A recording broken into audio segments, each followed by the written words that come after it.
ماضی کا کوئی بھی قصہ ہو ہمیشہ سننے یا پڑھنے میں بہت اثر رکھتا ہے۔ زیر قلم عہد کو بھی بھلانا کوئی آسان نہیں تھا، جس عہد میں قتل و غارت گری اور انسانی سوز مظالم صفحہ کرتاس پر اذیتوں بھری داستان رقم کر گئے۔ اسی عہد میں کچھ لوگوں نے بڑے خوبصورت خواب بھی آنکھوں میں سجا لیے تھے، لیکن فرائض کی ادائیگی نے کبھی انہیں محبت کی روش پر چلنے نہیں دیا۔ اس کے باوجود محبت نے ہمیشہ ان ٹوٹے ہوئے دلوں کا تعاقب کیا، اور ایک آس اور امید نے ہر لمحہ ان کی ڈھارس بندھائے رکھی، کیونکہ ان کے اس سفر میں کچھ اہل وفا اور کچھ رہنما بھی ان کے ہم قدم رہے تھے، جن کی حوصلہ افزائی نے ہمیشہ انہیں خوش گمان رکھا۔ تاتاریوں کی زندگی کے حوالے سے ایک اور گمشدہ پہلو کی کربناک تصویر، جس میں لہو نے اپنا رنگ بھرا۔ نخل وفا، قسط نمبر 1۔ شام جھکائی، فضائے بسیط پر ایک عجیب سی خاموشی طاری تھی، جو جیسے کچھ ہونے والا ہو۔ اکناف میں پھیلے صحرا کے دامن میں اشجار کے اس مختصر سے علاقے کو فقط جیسے ایک ہی شخص نے آباد کر رکھا تھا۔ یہ بانکا سجیلا اور کڑیا نوجوان جنگجو بھی نظر آتا تھا، اور کسی کی راہ وفا کا منتظر بھی۔ اسی سبب اس کی نظریں اپنے ترکش سے کھیلتے کھیلتے ایک راستے پر ایک بارگی اٹھ بھی جاتی تھی۔ بالآخر دید منتظر برابر ثابت ہوئی۔ راہ وفا کے دم بخود سناٹوں کو کسی کے سیمی بدن کی وجود نے جیسے گلنار کر دیا۔ نوجوان کے ہونٹوں پر مسکراہٹ کھیل گئی، وہ قریب آ گئی۔ اس خوش خصال دوشیزہ پری جمال کے عنابی ہونٹوں پر محبتوں کی مسکانیں سب تھیں۔ اس کے ہاتھوں میں کچھ تھما ہوا تھا،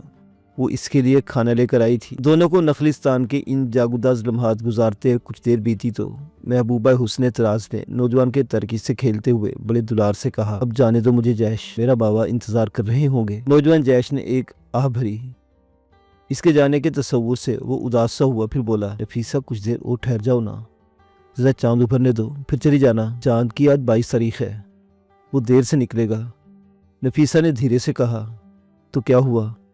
چچا سلمان کو تو معلوم ہے کہ تم مجھے کھانے دینے آئی ہو۔ جیش نے اطمینان دلانا چاہا۔ نفیسہ کو کوئی جواب نہ بن پڑا۔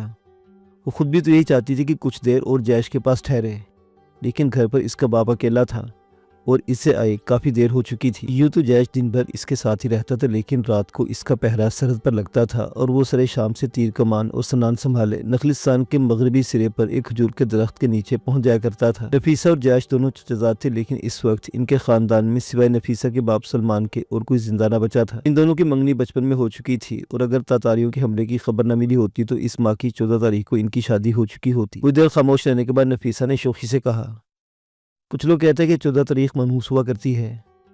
جیش اس کا اشارہ بھانپ کر بولا، لوگوں کے لیے ہو یا نہ ہو، لیکن یہ 14 تاریخ اپنے لیے تو واقعی بہت منحوس ثابت ہوئی۔